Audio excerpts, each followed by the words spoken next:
Thank you, Anita. So I'm not going to give you an English history lesson. I'm sure you're all breathing a sigh of relief. And my dilemma is not between two wives, or in my case, two men. So I'm sorry, no salacious details about my love life. I am facing a dilemma this week. Some of you know I have been looking for a new employment opportunity. And I was recently offered a position with a financial services company as a senior consumer insights analyst. Great news, right? Fabulous. How can this be a dilemma? I've also been freelancing for a tech company. And unexpectedly, after I had accepted the offer with the financial services company, the tech company stepped up and put a competing offer on the table in front of me. Okay, this is great, right? It's nice to be wanted.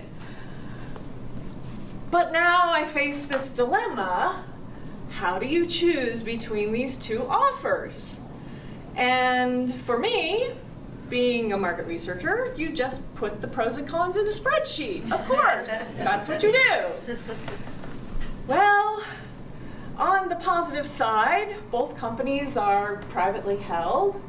They're both growth industry, great track record. The team I would be joining on both companies, smart people, I'm going to enjoy working with them. The person I'd be reporting to in both cases is a woman that I've worked with in the past. I have a great degree of professional respect for them. And the compensation package on both is basically equal. All right, so that's no help whatsoever. On the positive side, both positions are equally attractive, hence the dilemma. So let's look at the con side. Here's where it gets a little more interesting. The financial services company is in St. Louis, and the position was not posted as a remote position, but the hiring manager has agreed that I can work 50% time in Kansas City, 50% time in St. Louis. So every other week I become a traveling consultant. Okay, not ideal, right? I have 2 years left with my daughter. She's in high school.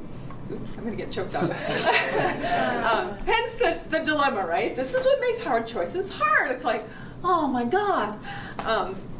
And I'm like, oh, what does that do to my quality of life? Every other week, she has issues. I'm not physically present for her. Okay. But there weren't a lot of options popping up in Kansas City. So I was very comfortable with my decision to join the financial services company. And then the other option was thrown on the table. Okay, tech company. This is the culture of crazy. I've been in the culture of crazy before. 24/7, you're expected to be on your email, on your mobile phone. If a VP emails you at 11 o'clock at night on Friday and says, I need something Monday morning, there goes your weekend, right? The culture of crazy is a little seductive because, quite honestly, everything's a fire drill, and you're always in the position of potentially being a hero, saving people, you know, from the next meeting with the client. So here I am. Ideally, the perfect position would be not having to travel to St. Louis, not being in the culture of crazy. That would be having my cake and eating it too, right? So how do you resolve this dilemma? Well, of course, you Google it. That's what any normal person would do. I went out and I Googled, how do people make hard decisions, right? So what's the latest, greatest psychology on how we make choices and how we make hard decisions?